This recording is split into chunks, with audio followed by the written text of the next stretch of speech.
అనుదిన నిత్యజీవపు మాటలు. దేవునామానికి మహిమ కలుగునుగాక. దేవుని వాక్యాన్ని చదువుకుందాము. యెహోవా తన భక్తులను తనకు ఏర్పరచుకొనుచున్నాడని తెలుసుకునడి. నేను యెహోవాకు మొరపెట్టగా ఆయన ఆలకించెను. కీర్తనలు 4వ అధ్యాయము 3వ వచనం. ఈ లోకములో ఎన్నో జనాంగములున్నాయి, ఎన్నో వంశావళులు, గోత్రాలు ఉన్నాయి. అయితే దేవుడు ఇజ్రాయేలీయులను మాత్రమే తన ప్రజలుగా ఎన్నుకున్నారు. ఆయన కోసము వారిని ప్రత్యేకపరుచుకొని ఏర్పరచుకున్నారు.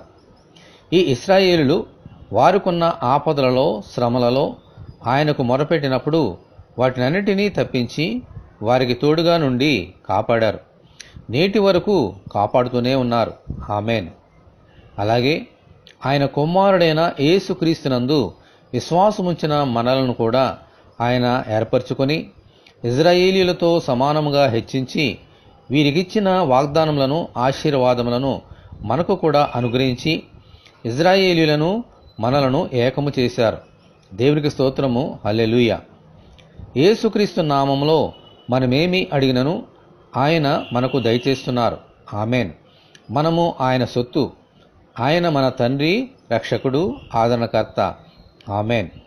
అటువంటి ప్రభువుని మనము ప్రార్థన చేసుకుని వేడుకుందాము. ప్రభువా, మీ బిడ్డలైన ఇజ్రాయేలుతో మమ్మలను సమాన వారసులుగా ఏర్పరచుకున్నందుకు మీకు వందనములు.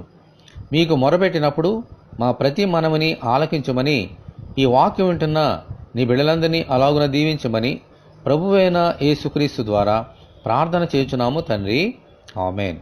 ప్రభువైన యేసుక్రీస్తు కృప మనకందరికీ తోడే ఉండి నడిపించునుగాక. ఆమేన్. పరిశుద్ధ దేవుని మందిరం.